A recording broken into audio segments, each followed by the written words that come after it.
Selamat pagi kepada Bapak Kepala Sekolah SD 11 Sesetan dan rekan-rekan guru hebat yang di SD 11 Sesetan. Selamat pagi. Masih semangat nih meskipun anak-anak sudah pulang sekolah.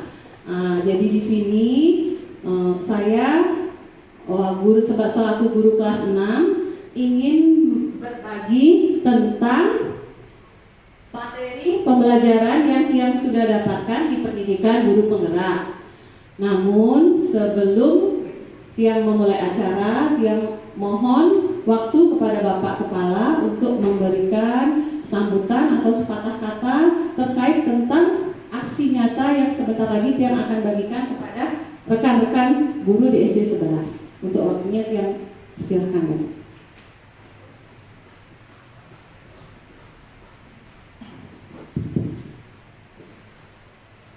Terima kasih Bu Putu atas waktunya. Sebelumnya mari kita panjatkan puji syukur kehadirat Tuhan Yang Maha Esa, karena berkat rahmat beliau kita dapat berkumpul dengan sehat. Om Swastiastu.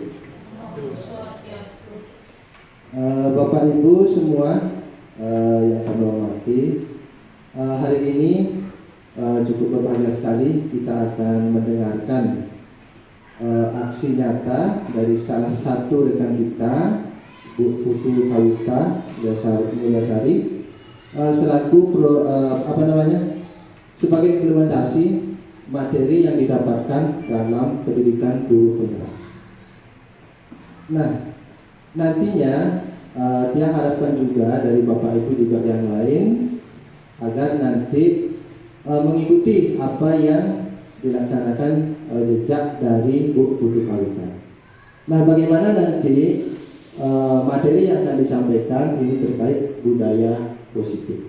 Ya, bagaimana nanti kita bisa berbagi, walaupun tidak hanya Putu Kawita juga, termasuk juga guru-guru yang lain. Bapak harapkan juga ingin bisa mengikuti apa yang sudah dilaksanakan oleh Bu Putu Kawita. Nah, itu secara singkat Bapak harapkan untuk ke depan. Dan selanjutnya mari kita dengarkan implementasi atau pemaparan dari Bu Putu Kawita. Selanjutnya Bapak Sinat Atur Parabasati, Om Santi Santi Santi Om.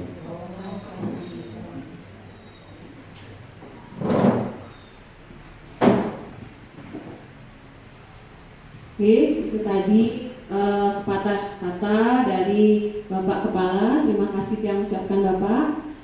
Selanjutnya yang akan langsung mulai ke materi tentang budaya positif. Namun sebelumnya mari kita simak terlebih dahulu tayangan video berikut.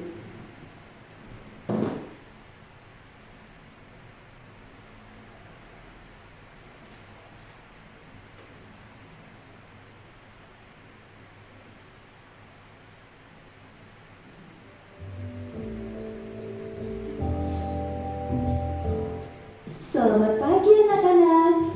Selamat pagi, Bu. Baiklah, kita mulai pelajarannya hari ini ya.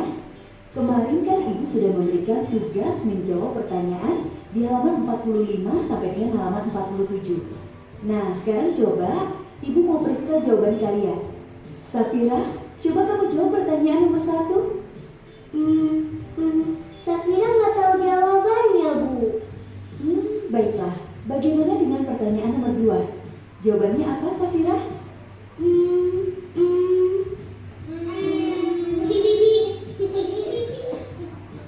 Iya, teman-teman, diam dulu dong. Kasihan Safira, makin nggak bisa jawab nanti kalau diganggu terus. Tahu nih, kalian kenapa sih pada merundung Safira? Kasihan kan? Kan kita cuma bercanda. Yang kalian lakuin itu namanya perundungan, bukan bercanda lagi. Oke, anak-anak semua tenang ya. Zaskia dan Andra benar. Kalau kita terus-terusan merendah orang lain atau meremehkan kemampuan mereka, itu namanya perundungan. Mungkin kalian anggap ini bercanda, tapi bisa jadi hal ini menyakitkan perasaan.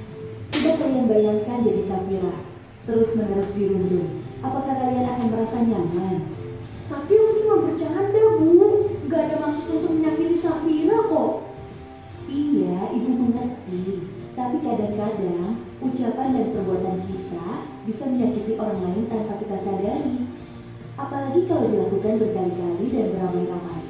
Hal ini bisa membekas loh sampai kalian dewasa.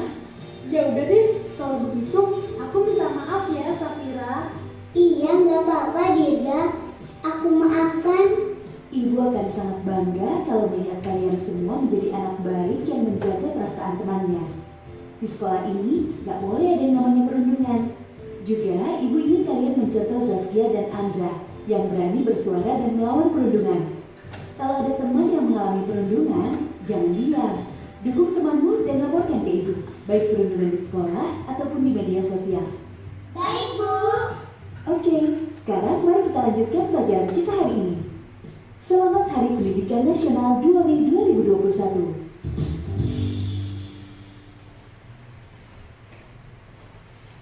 Baik, rekan-rekan guru, tadi kita sudah menyaksikan tayangan yang berjudul Kita Semua Sayang Teman, ya. Nah, dari tayangan tadi mungkin Bapak dan Ibu guru bisa mengaitkan dengan materi yang sebentar lagi Tiang ingin bagikan kepada Bapak Ibu guru. Kira-kira menurut Bapak atau Ibu guru sekalian, adakah kaitannya kasus perundungan di sekolah atau pembulian di sekolah itu dengan penerapan budaya positif di sekolah? Mungkin ada teman Bapak Ibu guru yang ingin menyampaikan sedikit pendapatnya.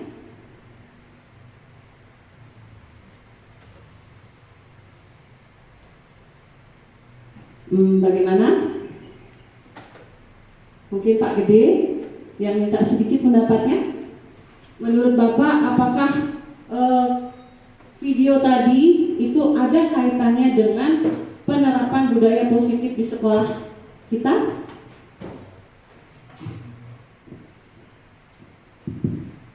Terima kasih atas waktunya. Menurut saya, video yang sudah ditayangkan tadi sangat berkaitan dengan budaya positif, yaitu materi yang akan disampaikan oleh Bu Ibu. Budaya positif di sekolah itu membangun karakter siswa. Demikian menurut saya. Terima kasih Pak Gede. Nike yang sebentar lagi yang akan bagikan kepada Bapak Ibu guru. Nah, sekiranya di sini Tiang tidak bermaksud ingin menggurui, tetapi Tiang hanya ingin berbagi tentang pemahaman yang Tiang peroleh dari pendidikan program guru penggerak di angkatan 7 ini. Sekiranya kalau ada yang bisa kita diskusikan, kita bahas bersama terkait tentang budaya positif, mari kita bersama-sama diskusikan. Baik, Tiang akan mulai untuk menyampaikan materi terkait dengan budaya positif.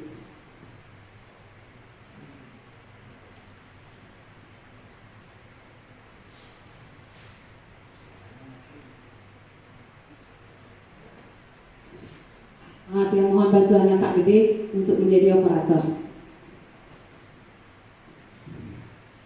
Oke.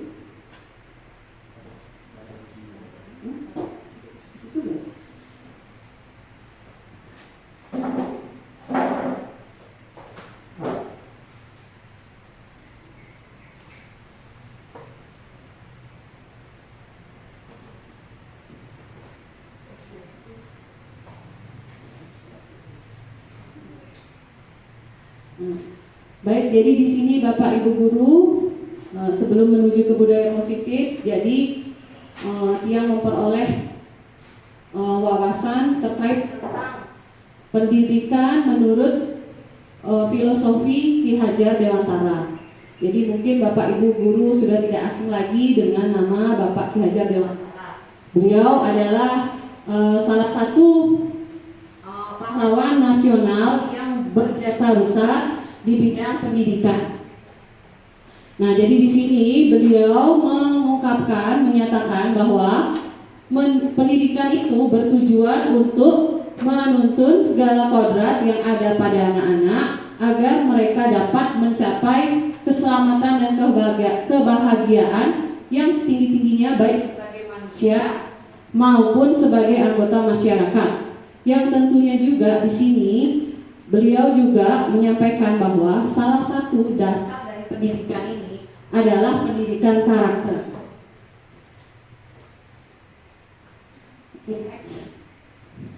Nah, dari tujuan tersebut beliau melahirkan trilogi semboyannya yang kita kenal, yang banyak kita kenal di dunia pendidikan, yaitu yang sering salah satunya adalah Tuturi Handayani. Jadi di sini yang pertama Ingarso Sung Tulodo, itu yang berarti di depan memberi contoh. Selanjutnya Ingmadio Mangun Karso, di tengah membangun semangat. Dan yang terakhir Tuturi Handayani, di belakang memberikan dorongan. Next. Oke, nah selanjutnya beliau berpendapat tujuan pendidikan tersebut didasarkan pada dasar pendidikan yang beliau sampaikan, di mana dasar pendidikan tersebut adalah yang pertama menuntut. Jadi di sini guru bertugas atau berperan, perannya lebih besar sebagai penuntun. Yang mana kalau diibaratkan itu sebagai seorang petani atau tukang kebun yang berperan menuntun tumbuh atau hidupnya kekuatan kodrat pada murid. Jadi di sini guru berperan untuk menumbuhkan kekuatan kodrat tersebut agar dapat memperbaiki lakunya atau tingkah lakunya ya. Selanjutnya dasar pendidikannya adalah among atau pamong. Di sini pendidik berperan sebagai pamong yang berarti memberi tuntunan dan arahan agar anak tidak kehilangan arah dan membahayakan dirinya, sehingga anak menemukan kemerdekaan dalam belajar. Nah, istilahnya di sini guru lebih berperan sebagai fasilitator. Selanjutnya, dasar pendidikan menurut beliau itu adalah kodrat alam dan kodrat zaman. Nah, ini yang sekarang merupakan tantangan kita di abad yang ke-21 ini. Kita memasuki abad ke-21 yang mana perkembangan ilmu, pengetahuan dan teknologi itu melaju cukup pesat. Apalagi 2 tahun kebelakang kemarin kita belajar dengan cara daring. Jadi saat itu semua hampir di seluruh dunia menggunakan teknologi untuk melaksanakan proses pembelajaran. Nah, di sini kodrat alam di sini yang dimaksudkan oleh beliau adalah bahwa peran pendidik itu membantu anak untuk mencapai kemerdekaan belajar, hendaknya disesuaikan dengan konteks sosial atau konteks lokal sosial budaya di lingkungan tempat tinggal anak-anak. Nah, mungkin Bapak Ibu guru juga sudah sering mendengar bahwa kalau misalnya contoh bagaimana menyesuaikan pembelajaran dengan konteks lokal sosial budaya anak. Kalau kita di Bali itu punya namanya mungkin konsep Trihita Karana, nggih, Bu Ayu ya, yang terdiri dari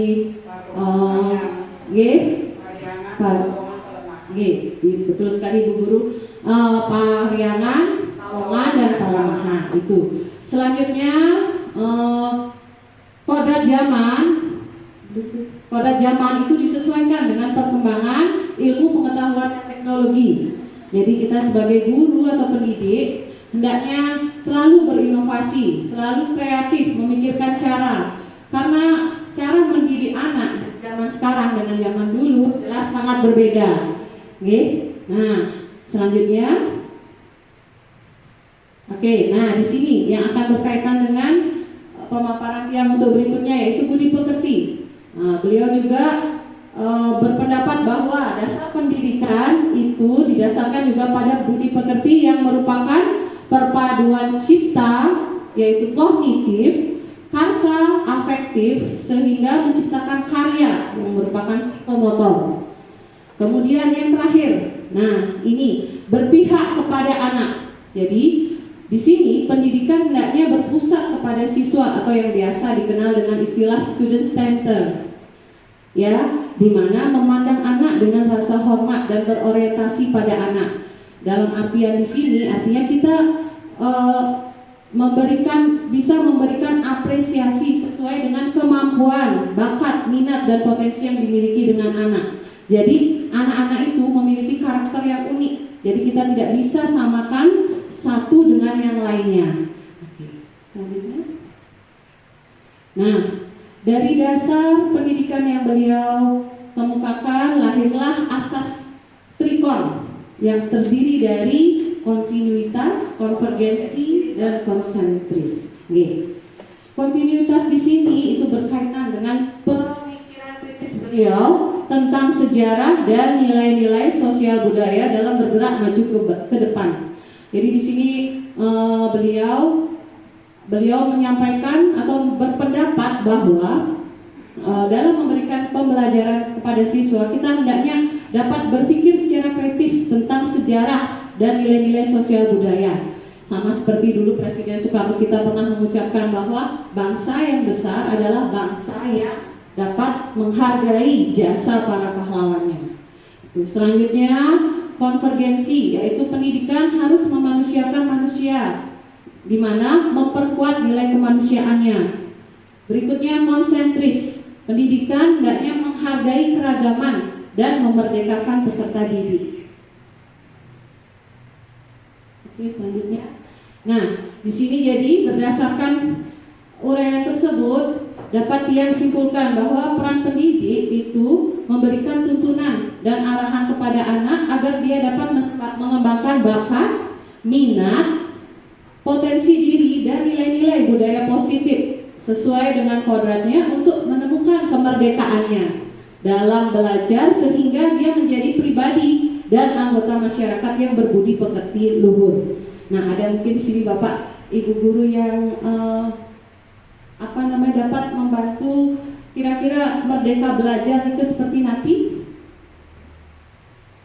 Nah, jadi di sini sebentar yang akan bahas sedikit, yang akan berbagi. Mohon kalau memang ada masukan atau ada yang ingin dibagi, kita sama-sama diskusikan di sini. Oke, lanjut. Nah, berikut ini adalah refleksi pemahaman Tiang terkait dengan budaya positif. Jadi berdasarkan tadi filosofi pemikiran Ki Hajar Dewantara, itu dari dasar pada budi pekerti itu nanti akan membawa dampak kepada budaya positif di lingkungan sekolah. Oke, next. Nah, di sini Tiang menyampaikan pemahaman Tiang tentang disiplin positif itu adalah kontrol diri yang berasal dari motivasi intrinsik dalam membantu seseorang memilih tindakan dan bertanggung jawab terhadap tindakan tersebut berdasarkan nilai-nilai kebajikan universal sehingga dapat menggali potensi diri menuju sebuah tujuan mulia dan penghargaan bermakna. Tujuan mulia dari penerapan disiplin positif sendiri itu adalah agar terbentuk murid-murid yang berkarakter, berdisiplin, santun, jujur, peduli, bertanggung jawab, dan merupakan pembelajar sepanjang hayat sesuai dengan standar kompetensi lulusan yang diharapkan. Oke, selanjutnya. Nah, berikut ada beberapa pandangan dari para ahli pendidikan. Ya, dari pakar pendidikan ini yaitu dari Dr. William Glasser pada tahun 1984 ia menyampaikan teori kontrol yang menyatakan bahwa setiap perbuatan manusia itu memiliki suatu tujuan.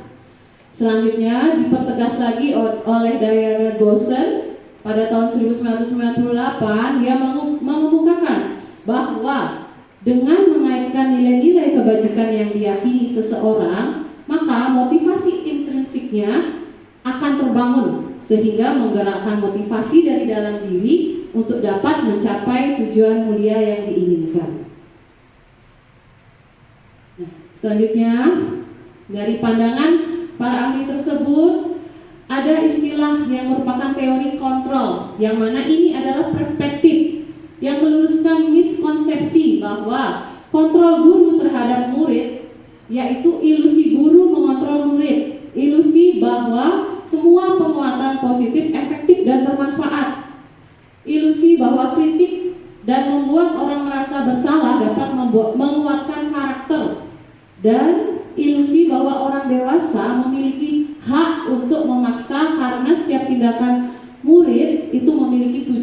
yang mana kontrol itu sebenarnya tidak bisa kita kontrol, melainkan yang hanya bisa mengontrol diri sendiri itu adalah kita sendiri. Tuh, sama juga dengan siswa sebenarnya ya. Selanjutnya, nah jadi di sini berlanjut pada teori motivasi, hukuman dan penghargaan.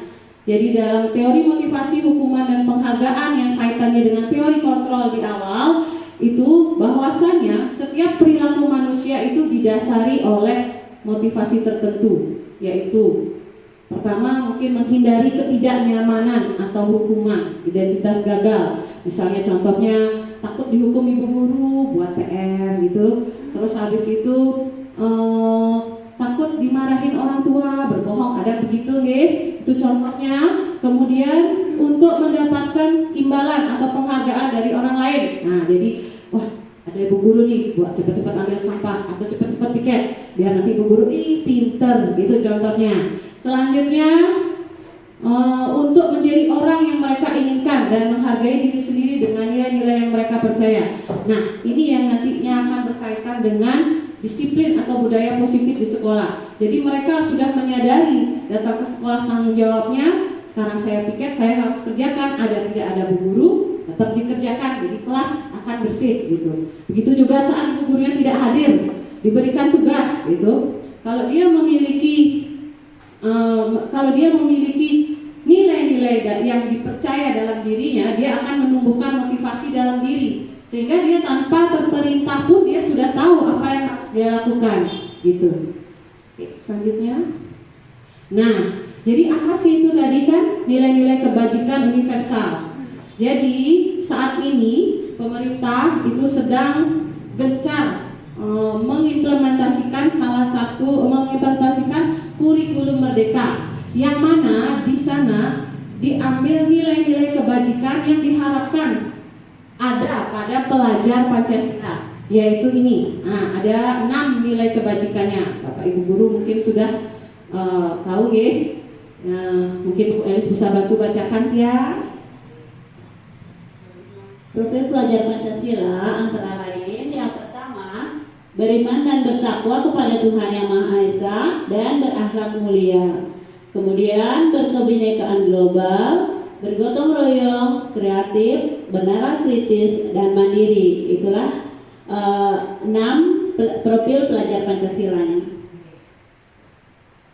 Terima kasih Bu Elis. Nah, nanti di sini profil pelajar Pancasila ini merupakan nilai-nilai kebajikan universal dari pelajar Indonesia yang diharapkan nanti mampu memimpin Indonesia pada generasi emas ya, pada tahun 2045. Jadi diharapkan pelajar Indonesia itu memiliki profil sebagai seorang pelajar Pancasila.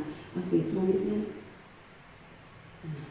Baiklah, Bapak Ibu guru. Nah, sebelum Tiang lanjut, sekarang Tiang minta Bapak Ibu guru untuk mengikuti kuis. Oke. Nah, sebelum Tiang lanjutkan kepada posisi kontrol guru dan disiplin positif di sekolah. Sambil nunggu kuisnya biar nggak lama, mungkin ice breakingnya kita akan berhitung.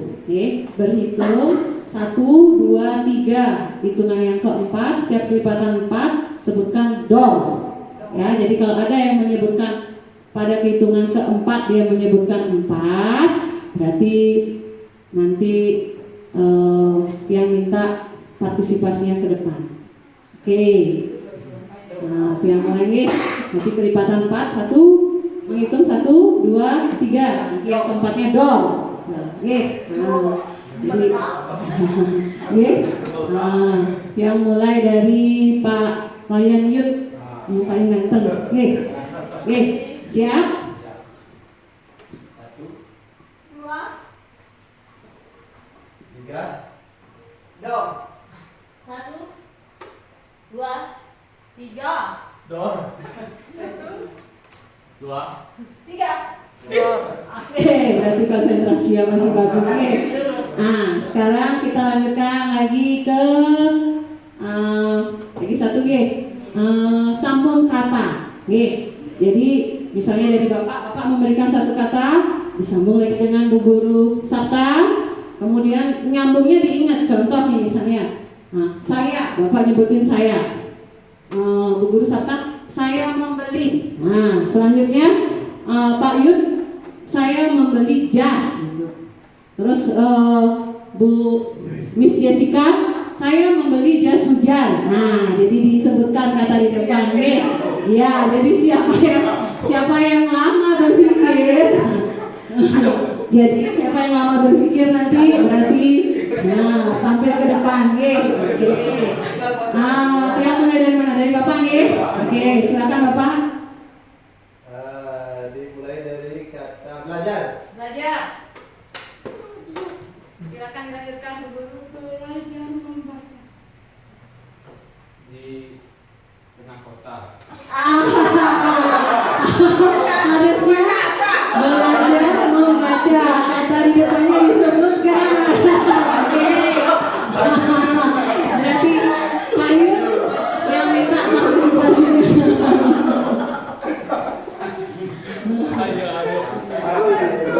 Oke, biar ayo kan tadi. Oke, mungkin Pak Yud ingin memberikan hiburan atau kepada teman-teman ingin menyampaikan pantun, berpuisi atau bernyanyi. Ngombalin Pak Sabta.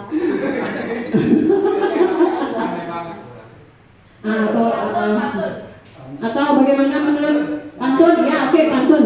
Satu pantun. Ya, satu pantun. Ya.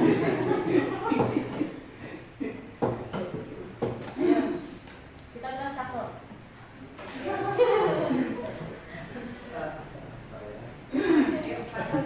Satu baik aja. Silakan, bebas pantunnya. Burung pinguin burung perkutut. Cakep. Ini enaknya dipeluk. Oke, terima kasih Pak Guru. Boleh kembali. Betul saya nyambung ya. Burung apa? Burung pinguin, burung perkutut. Dingin-dingin.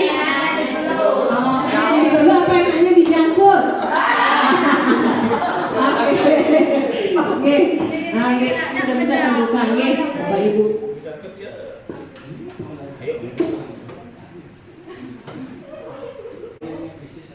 Diketik dulu joinmyquizzes.com, kemudian masukkan kodenya, oke, coba.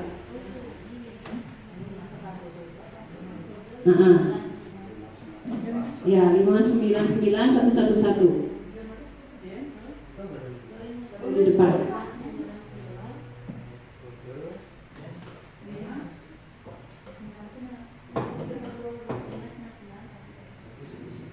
Nggih.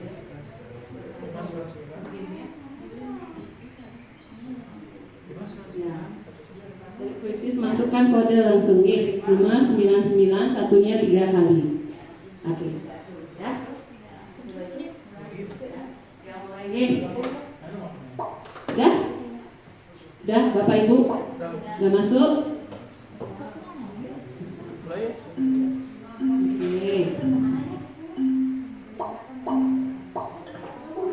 Ya, silakan dimulai. Kita akan lihat di sini hasilnya.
Wahyu.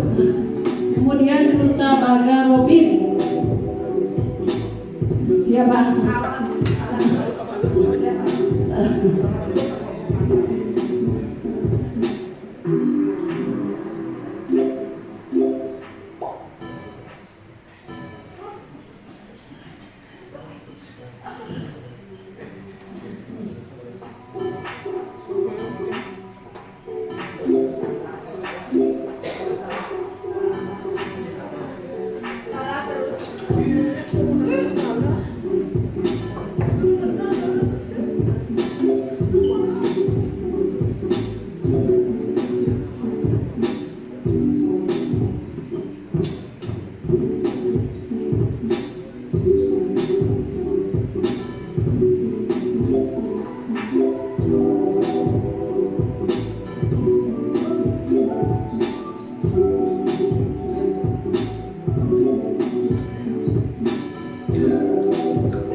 Kalau sudah saya minta tolong di screenshot ya Bapak Ibu biar tahu. Oke, itu siapa? Masih Papaya Pimpernel. Oh, Bu Elis. Papaya Pimpernel.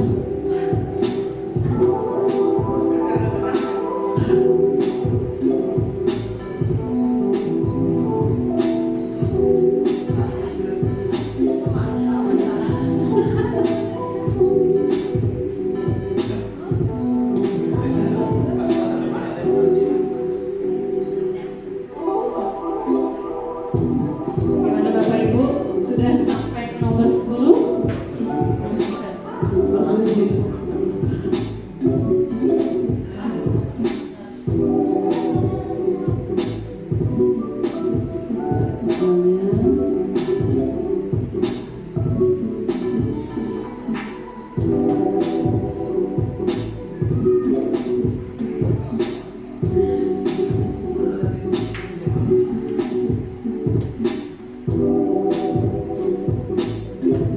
Baik, sebentar lagi dia akhiri ya. Sudah sampai ke nomor 10?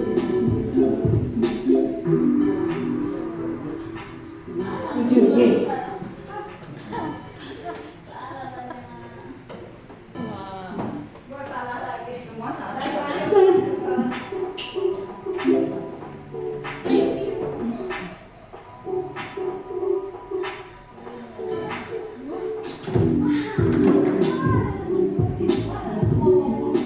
Ayo, Potato Prince.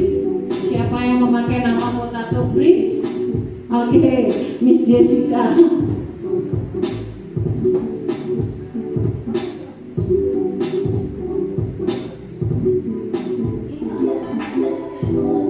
Tidak bisa.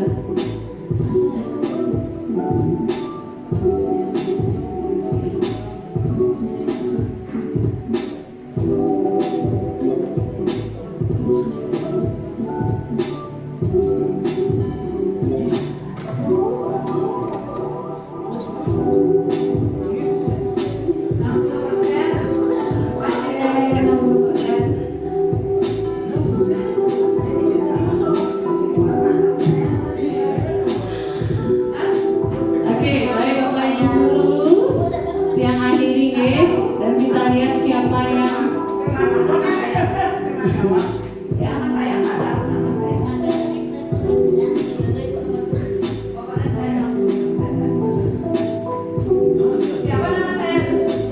Oke, nomor 1 ini Potato Prince. Siapa yang memakai nama Potato Prince? Iya. Peringkatnya nomor 1 Potato Prince. Siapa Potato Prince? Yang memakai. Oke, Miss Jessica. Tepuk tangan dulu untuk Miss Jessica. Wow, ternyata diam-diam. Saya tadi yang nomor 2 sudah gini ya. Nomor 2 tadi siapa nih? Kelihatan? Coba yang lihat tadi. Nomor 2 Ruta Baya Robin. Oke.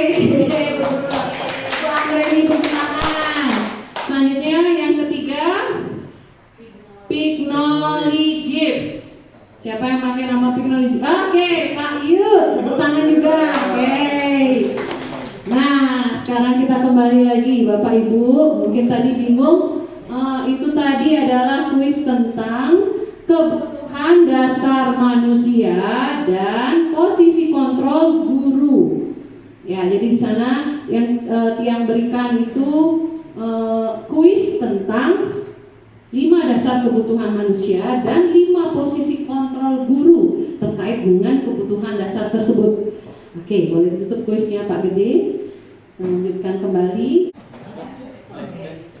Oke, nah itu tadi Bapak Ibu guru itu bahwa ada 5 posisi kontrol guru, yaitu yang pertama sebagai penghukum, pembuat rasa bersalah, teman, pemantau, dan manajer. Nah, mungkin tadi Bapak Ibu guru ada mungkin yang kesulitan menjawab, membedakan yang mana itu posisi penghukum, pembuat rasa bersalah, teman, pemantau, atau manajer. Kemudian posisi kontrol guru itu bisa kita memposisikan diri itu dengan mengaitkan pada kebutuhan dasar manusia, yaitu ada 5 juga: bertahan hidup, kasih sayang dan diterima, kebebasan, kesenangan dan penguasaan.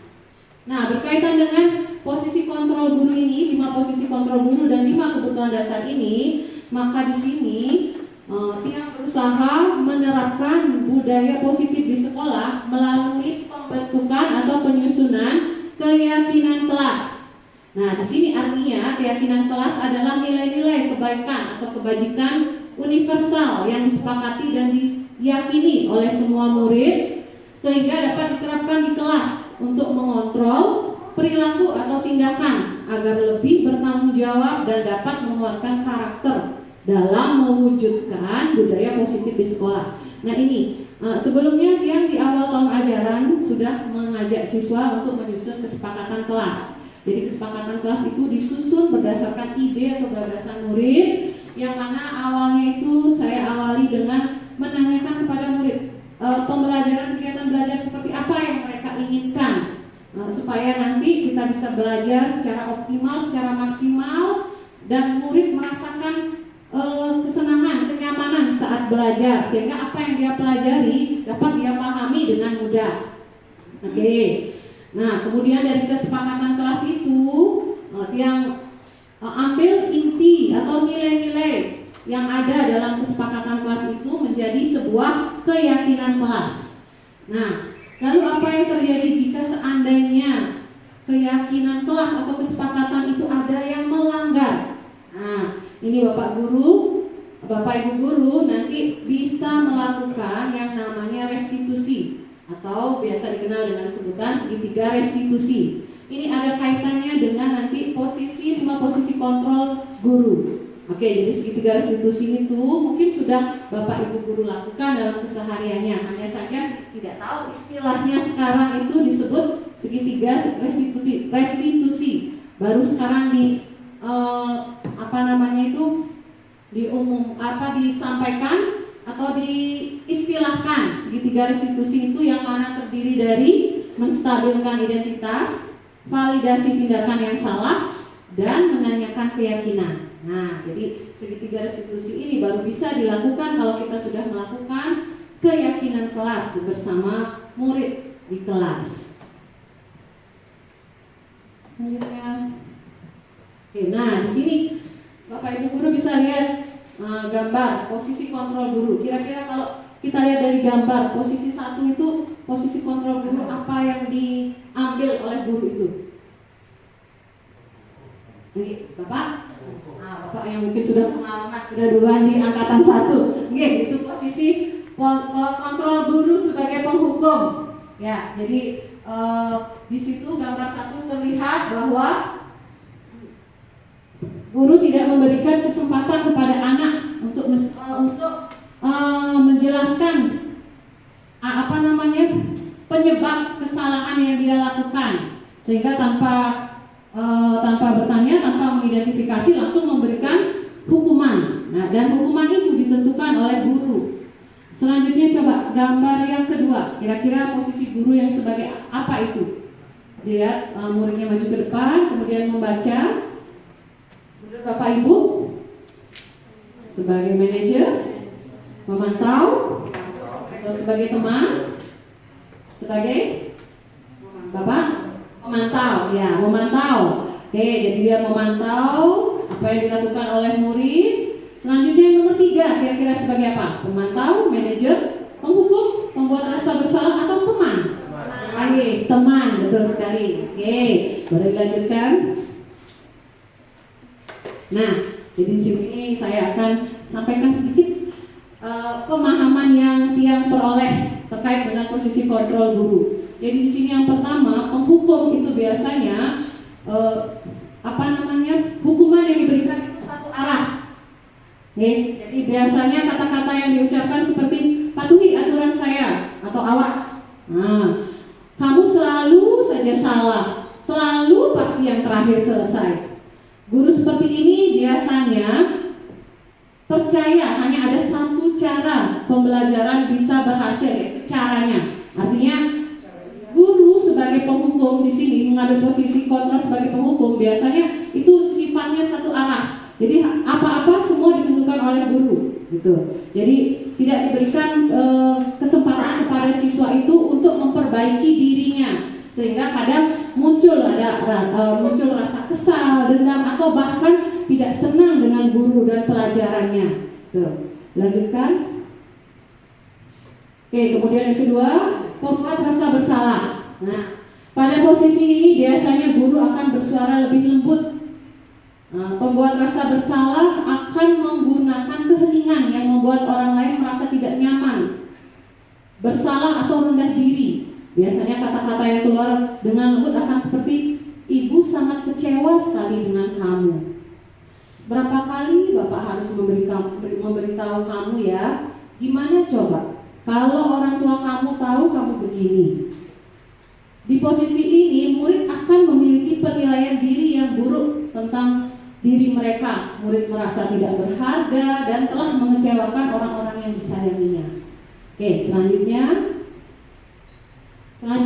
ada posisi teman. Nah, di posisi ini guru tidak akan menyakiti murid seperti pada gambar ya, namun akan tetap berupaya mengontrol murid melalui persuasi. Posisi teman pada guru bisa negatif atau positif. Jadi di sini positif berupa hubungan yang baik yang terjalin antara guru dan murid. Guru di posisi teman menggunakan hubungan baik dan humor untuk mempengaruhi seseorang. Mereka akan berkata, ayolah bantulah demi Bapak ya. Ayo ingat tidak bantuan Bapak selama ini. Ya sudah, kali ini tidak apa-apa. Nanti ibu guru yang bereskan. Nah, sedangkan hal negatif dari posisi teman adalah bila suatu saat guru tersebut tidak membantu, maka murid akan kecewa dan berkata, saya pikir Bapak atau Ibu teman saya. Murid merasa dikecewakan dan tidak mau lagi berusaha. Hal lain yang mungkin timbul adalah murid hanya akan bertindak untuk guru tertentu dan tidak untuk guru lainnya. Murid akan tergantung hanya kepada guru itu saja. Selanjutnya. Kemudian sebagai pemantau. Nah, di sini memantau artinya mengawasi. Jadi pada saat mengawasi, kita bertanggung jawab atas perilaku anak-anak yang kita awasi. Posisi pemantau itu berdasarkan pada peraturan dan konsekuensi dengan menggunakan sanksi atau konsekuensi. Jadi guru biasanya sebagai pemantau, dia sudah mempunyai kesepakatan atau konsekuensi. Jadi anak guru di sini sebagai pemantau, dia akan mengingatkan anak tersebut. Peraturan apa yang sudah kita buat, kemudian apa konsekuensi yang dilakukan kalau dilanggar. Nah, itu biasanya. Jadi di sini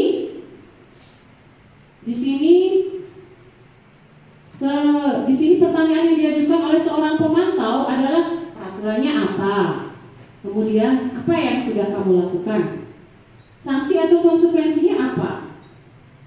Seorang pemantau itu sangat mengandalkan perhitungan, catatan atau data yang digunakan sebagai bukti atas perilaku seseorang. Posisi akan menggunakan stiker, slip catatan atau daftar cek. Jadi posisi pemantau sendiri berasal dari sebenarnya teori stimulus respon yang menunjukkan tanggung jawab guru dalam mengontrol murid. Ya, jadi di sini masih ada kontrol guru di sini. Oke, selanjutnya, nah ini yang terakhir itu posisi manajer. Di posisi ini guru akan berbuat sesuatu bersama murid. Nah, tentunya sebelum ke posisi ini, guru bersama murid hendaknya meyakini nilai-nilai yang akan disepakati bersama dan harus dijalankan dengan komitmen dan tanggung jawab. Nah, jadi di sini guru akan mempersilahkan murid mempertanggungjawabkan perilakunya melalui pertanyaan-pertanyaan pemantik, pertanyaan-pertanyaan pemandu. Nah, seorang manajer itu memiliki keterampilan di posisi teman maupun pemantau. Dengan demikian, bisa jadi waktu-waktu tertentu kembali kepada kedua posisi tersebut bila diperlukan. Nah, jadi tidak saklek harus melakukan posisi manajer, dilihat dari situasi dan kondisi. Nah, tetapi sebaiknya supaya bisa menghindari posisi kontrol guru sebagai penghukum. Nah, itu yang sekarang dihindari. Kalau mungkin dulu hukuman bisa mendisiplinkan kita, tetapi saat ini di zaman abad 21 ini menghukum itu sama artinya membuat murid itu menjadi rendah diri, kemudian tidak percaya dengan lingkungannya, apalagi di sampingnya itu kemajuan teknologi ya banyak, jadi dia mungkin akan melakukan hal-hal yang di luar dugaan atau perkiraan kita, yang sekarang sering kita kenal dengan istilah bullying, perundungan, cyberbullying itu ya. Nah, jadi di sini sebagai manajer nanti guru akan memberikan pertanyaan-pertanyaan yang mana akan dipikirkan sendiri jawabannya oleh si murid. Nah, jadi murid akan memikirkan jawaban dari pertanyaan si guru, selanjutnya guru kembali lagi mengajukan pertanyaan berdasarkan jawaban tersebut sehingga murid bisa menemukan jalan atau solusi dari masalah yang sudah dia lakukan. Jadi di sini nanti acuannya adalah kepada restitusi. Nah, sebentar Tian juga akan membagikan sedikit pemahaman Tian tentang restitusi, yang mana dalam restitusi tersebut guru akan berperan sebagai manajer. Jadi murid diajak menganalisis kebutuhan dirinya maupun kebutuhan orang lain. Di sini penekanannya bukan untuk membuat konsekuensi, namun dapat berkolaborasi dengan murid bagaimana dia memperbaiki kesalahannya, gitu. Oke, selanjutnya. Nah, seorang manajer itu cirinya biasanya akan berkata seperti ini. Apa yang kita yakini? Kembali lagi ke keyakinan kelas. Maka dari itu untuk mencapai ke posisi kontrol ini, kita setidaknya harus membuat kesepakatan kelas atau keyakinan kelas terlebih dahulu. Nah, mungkin kalau memungkinkan, mungkin kalau di kelas tinggi, kelas 4-5 mungkin sudah bisa karena anak-anak sudah bisa membaca dan menulis. Kalau di kelas rendah mungkin kita bisa bantu dengan memberikan pernyataan, kemudian siswa itu ditanya setuju atau tidak, gitu. Lalu kita buatkan, gitu. Baik, terus selanjutnya sebentar dulu. Nah, kata-kata selanjutnya yang akan diajukan adalah apa kamu meyakininya? Jika kamu meyakininya, apakah kamu bersedia memperbaikinya? Jika kamu memperbaiki ini, hal ini menunjukkan apa tentang dirimu? Apa rencana kamu untuk memperbaiki hal ini? Nah, jadi tugas seorang manajer bukan mengatur perilaku seseorang, tetapi dia membimbing murid untuk dapat mengatur dirinya. Seorang manajer bukannya memisahkan murid dari kelompoknya, tetapi dia mengembalikan ke dalam kelompoknya dengan sikap dan perilaku yang lebih baik dan kuat. Betul. Selanjutnya, nah terkait dengan itu maka yang mencoba menyusun aksi nyata untuk menerapkan budaya positif di SD 11 khususnya di kelas 6 itu dengan menyusun sebuah keyakinan kelas. Nah, jadi di sini aksi nyata yang Tiang ambil adalah penyusunan keyakinan kelas sebagai upaya penerapan budaya positif di sekolah. Oke, lanjut. Jadi tujuan Tiang adalah itu untuk mengembangkan sikap tanggung jawab, mandiri, disiplin, santun, jujur, dan peduli terhadap lingkungan sekitarnya. Kemudian menciptakan proses pembelajaran yang kondusif di sekolah atau di kelas, membina hubungan yang positif antara guru dan murid, melatih kebiasaan murid menerapkan nilai-nilai budaya positif di sekolah, yang juga nantinya tentunya arah dan muaranya itu menuju ke profil pelajar Pancasila. Oke. Selanjutnya.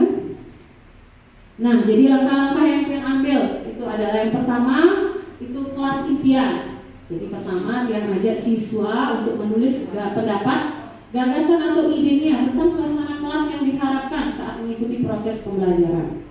Selanjutnya kita adakan diskusi atau curah pendapat. Jadi guru bersama siswa berkolaborasi mendiskusikan tentang cara mewujudkan kelas impian yang diharapkan agar kegiatan pembelajarannya berlangsung optimal. Kemudian yang ketiga baru kita mulai menyusun keyakinan kelas. Jadi dalam menyusun ini siswa menyampaikan gagasan atau ide tentang nilai-nilai kebajikan yang diyakininya untuk mendukung kelas impiannya. Dan yang terakhir tentunya yaitu komitmen. Jadi komitmen untuk menerapkan nilai-nilai yang terkandung dalam keyakinan kelas melalui tindakan-tindakan positif di sekolah. Oke, next ini. Nah, berikut ini dokumentasi yang Tiang ambil dari mulai siswa memikirkan kelas impiannya. Jadi yang sudah kumpulkan dia menulis di selembar kertas, kemudian mengumpulkan kira-kira kelas impian apa yang dia harapkan supaya proses belajar yang dia lakukan itu bermakna, bermanfaat, menyenangkan, efektif dan membuat dia aktif dalam proses pembelajaran. Selanjutnya gambar yang kedua itu adalah curah pendapat, diskusi. Dan yang ketiga penyusunan keyakinan kelas bersama. Selanjutnya baru membentuk sebuah komitmen yang menjadi keyakinan kelas itu diusahakan menyusun keyakinan kelas itu dengan kata atau kalimat yang sederhana supaya mudah diingat oleh siswa. Jadi kebetulan di kelas 6 komitmen kesepakatan keyakinan kelas yang kita susun itu terdiri dari disiplin, kemudian toleransi dan peduli lingkungan. Nah, itu dia penyusunan. Jadi diawali dari kesepakatan kelas dulu, kemudian keyakinan, kemudian nilai-nilai yang ada pada kesepakatan kelas ini dituangkan menjadi sebuah keyakinan. Karena di sini keyakinan itu sifatnya lebih abstrak, tapi dipahami, dimengerti. Contoh sebagai contoh di sini kita sepakati disiplin. Apa saja yang masuk kategori disiplin di sini, nilai keyakinan dari disiplin. Di sini siswa menyebutkan itu yang pertama tanggung jawab. Kemudian dia menyebutkan juga taat aturan, tertib, mandiri. Nah, tuh. Kemudian di toleransi itu saling menghormati warga sekolah, menghargai orang lain, saling menolong. Nah, kemudian di peduli lingkungan tentunya di sini membuang sampah pada tempatnya, piket kelas, kemudian mengikuti kegiatan kebersihan di sekolah dan sebagainya. Oke. Nah, selanjutnya setelah keyakinan kelas itu terbentuk, maka ditandatangani bersama, baik ditandatangani oleh siswa dan guru. Nah, selanjutnya kira-kira apa yang terjadi jika seandainya keyakinan kelas ada yang dilanggar oleh siswa? Nah, jadi kira-kira apa yang bisa kita lakukan? Nah, di sini yang mencoba dengan cara restitusi. Yang mana itu restitusi itu adalah proses menciptakan kondisi bagi murid untuk memperbaiki kesalahan mereka sehingga mereka bisa kembali pada kelompok mereka dengan karakter yang lebih kuat. Nah, ini yang disampaikan oleh tadi ahli Diana Gosen tahun 2004. Selanjutnya restitusi itu proses kolaboratif yang mengajarkan murid untuk mencari solusi untuk masalah dan membantu murid berpikir tentang orang seperti apa yang mereka inginkan dan bagaimana mereka harus memperlakukan orang lain. Oke.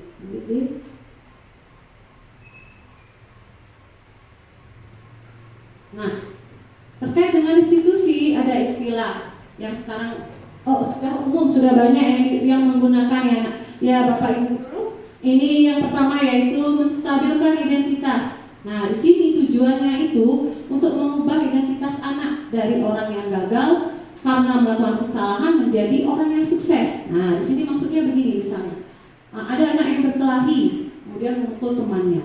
Nah, di sini bagaimana cara menstabilkan identitas? Kita bisa mengatakan kepada anak itu, apa-apa, tidak apa-apa membuat kesalahan. Wajar kalau kita marah kalau diejek atau dikata-katain sama teman. Nah, itu contohnya menstabilkan identitas. Selanjutnya yang kedua, validasi tindakan yang salah.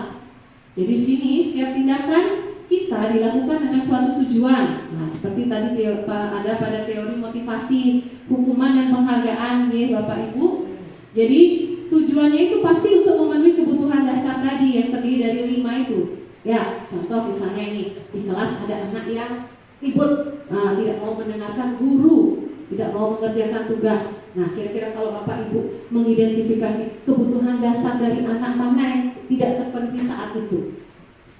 Kan ada 5 tadi, yang bertahan hidup, kemudian kebebasan, kesenangan, kemudian penguasaan, sama lagi satu apa tadi ya?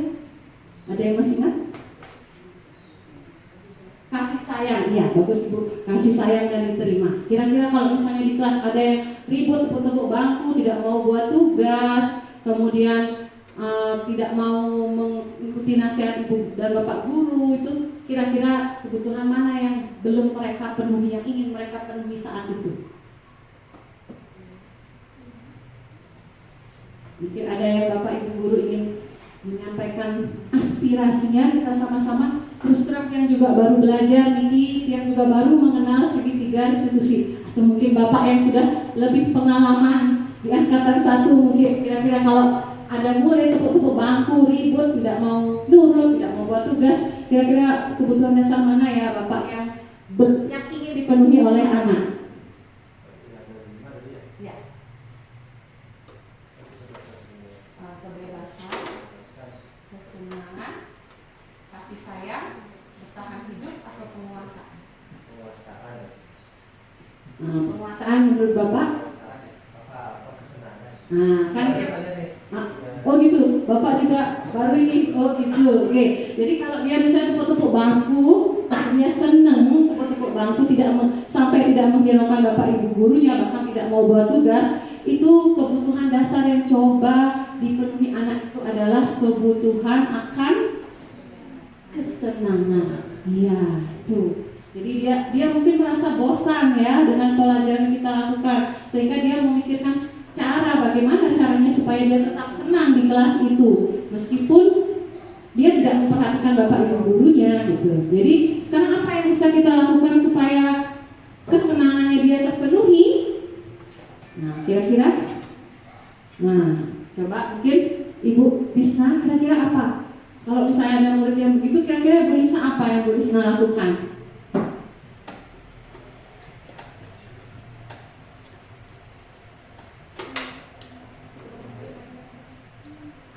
Coba guru mau mengajar main dalam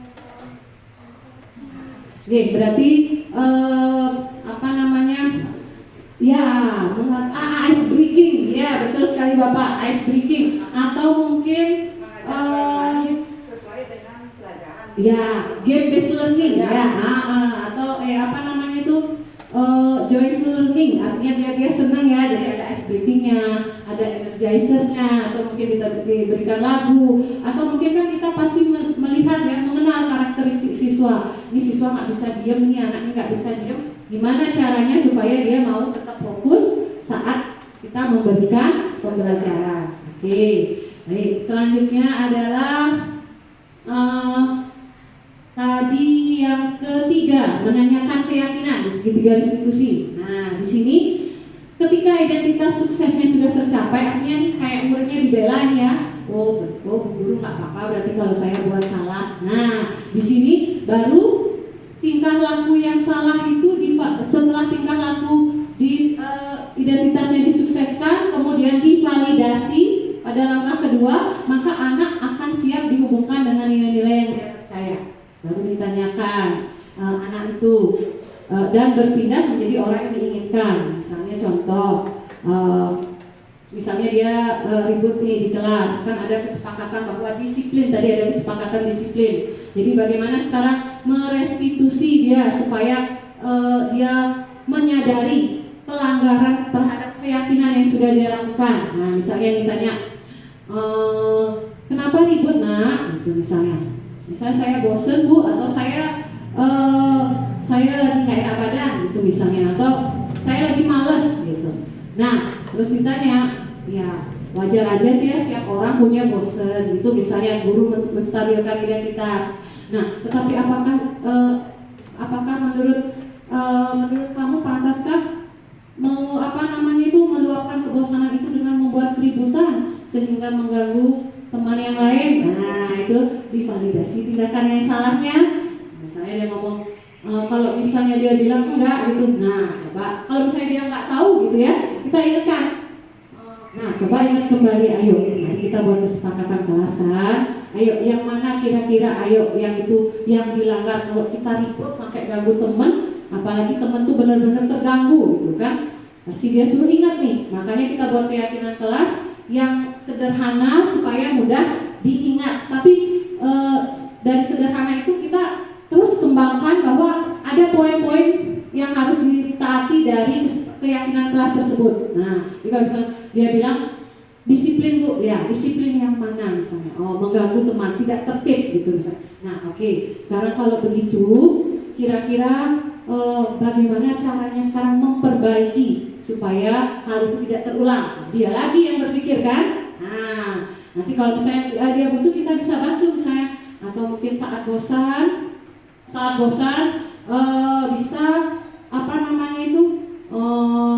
mengajak siswa melakukan permainan. Ya, kita buat kesepakatan begitu dengan siswa. Ya, nah itu jadi di situ menanyakan keyakinan tujuannya untuk merangsang siswa menarik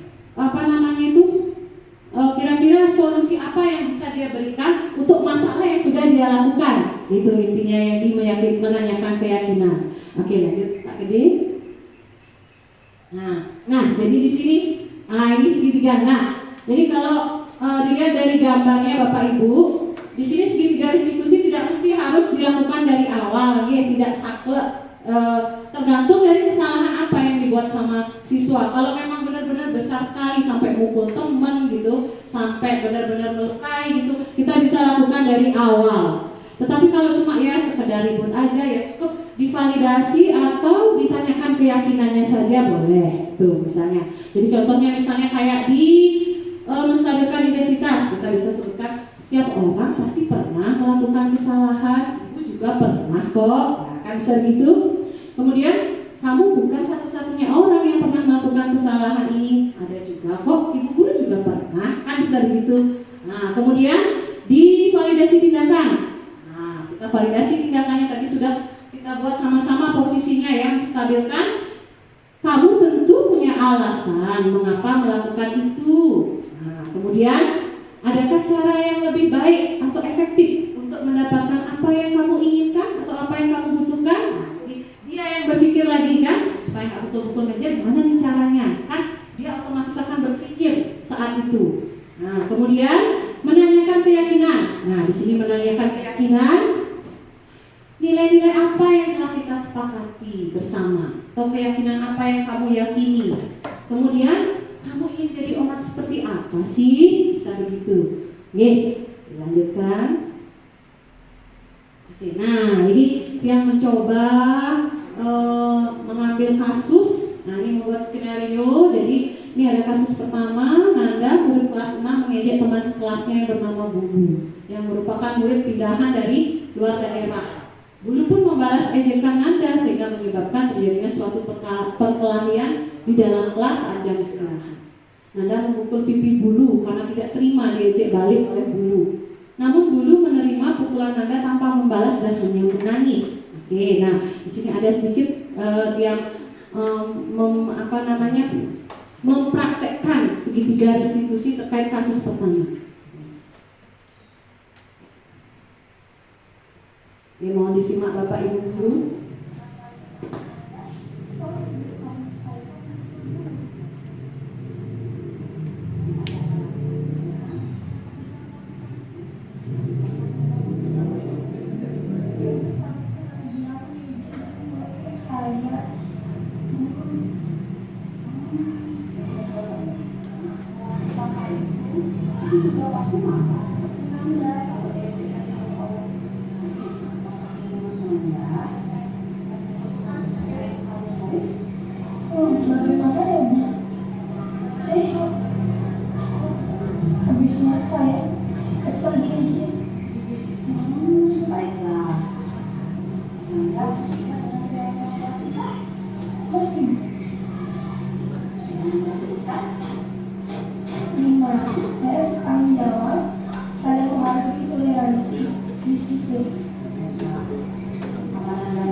contohnya Bapak Ibu Guru? Nah, ini agak loading sinyalnya. Iya, tidak. Nah, seperti itu contohnya saat menstabilkan dan memvalidasi.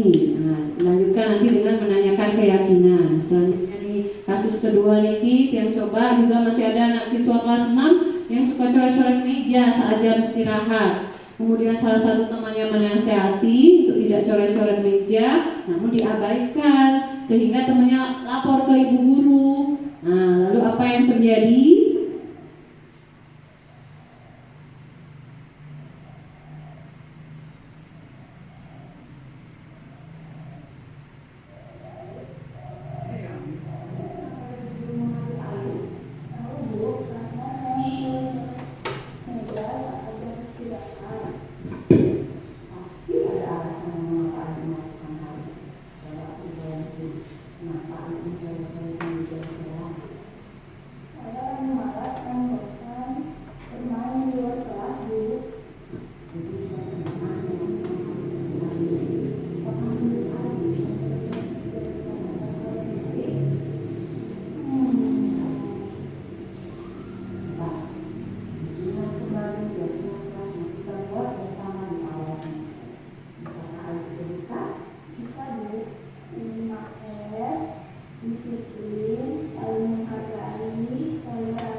Bapak Ibu Guru terkait dengan contoh penerapan segitiga restitusi yang dia lakukan di kelas 6. Tuh. Jadi ini bisa dilakukan itu syarat awalnya kita harus membuat kesepakatan atau keyakinan terlebih dahulu. Kemudian kesepakatan atau keyakinan itu harus terus diingat, ya diingatkan siswa setiap pembelajaran sehingga akan diyakini oleh dia, gitu. Akan terus diyakini setiap mulai pembelajaran, akhir pembelajaran, atau ketika ada yang melakukan pelanggaran kecil di kelas saat belajar itu. Jadi dia lama-lama itu pasti akan terbiasa sehingga begitu melakukan kesalahan kita akan mudah melakukan restitusi. Gitu. Nah, kita sampai di bagian akhir Bapak Ibu. Mudah-mudahan masih semangat dan tidak bosan mendengarkan pemaparan dari Tia. Oke, jadi kesimpulannya di sini adalah restitusi itu bisa membantu murid menjadi lebih memiliki tujuan disiplin positif dan memulihkan dirinya setelah berbuat salah. Jadi penekanannya bukanlah pada bagaimana berperilaku untuk menyenangkan orang lain atau menghindari ketidaknyamanan, namun tujuannya adalah menjadi orang yang menghargai nilai-nilai kebajikan yang mereka percayai. Jadi di sini murid melalui keyakinan kelas dibiasakan dia melakukan hal-hal positif, ya. Jadi kalau memang sudah waktunya dia piket, harus suruh dia akan melaksanakan tugas piket. Saat mengerjakan tugas tanpa disuruh pun dia sudah aktif belajar mengerjakan tugas. Begitu pula saat diskusi kelompok, nah dia dalam kelompoknya itu dia aktif mengajak temannya, dia bisa memberi nasihat kepada temannya. Nah itu artinya dia memiliki nilai-nilai dalam dirinya yang diyakini, sehingga dia tidak perlu penghargaan dari guru atau dulu disuruh gitu. Jadi di situ yang mungkin dimaksudkan juga kembali ke merdeka belajar tadi. Jadi dia bisa mengatur dirinya menjadi disiplin, taat aturan tanpa dia merasa ada tekanan atau tidak nyaman di sekolah gitu. Oke. Nah, kita sudah sampai di akhir. Bapak Ibu, mungkin ada pertanyaan atau ada yang ingin didiskusikan bersama. Sekian kiranya pemahaman yang terkait tentang budaya positif yang berkaitan dengan posisi kontrol guru, kebutuhan dasar murid, dan keyakinan kelas serta segitiga restitusi. Itu. Oke, mungkin ada Bapak Ibu yang ingin menyampaikan atau memberikan masukan atau gagasan. Mungkin Bu Ayu ada? Tidak.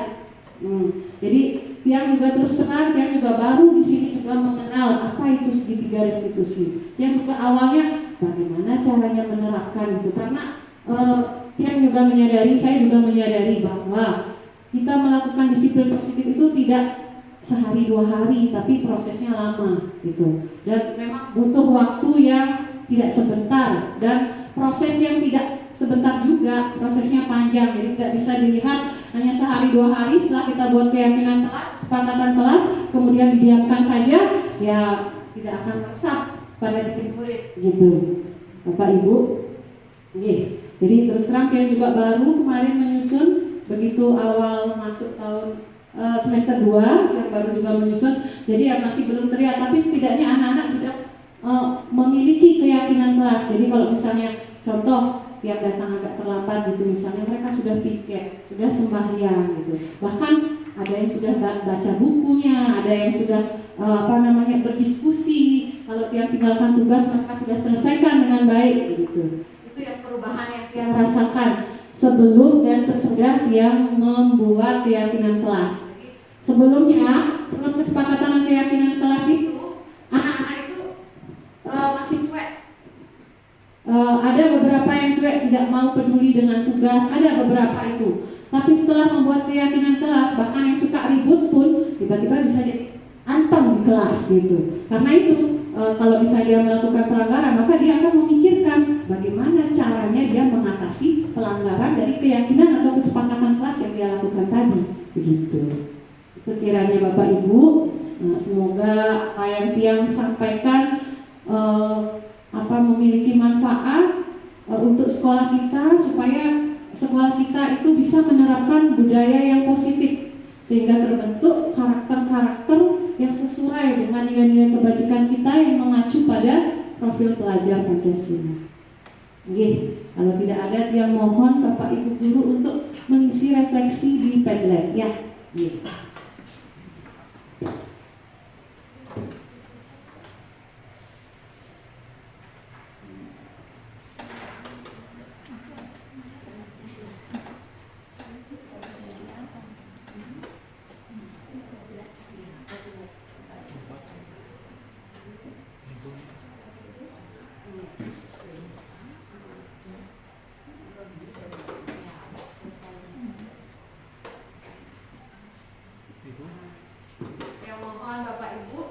Mengisi refleksi di Padletnya.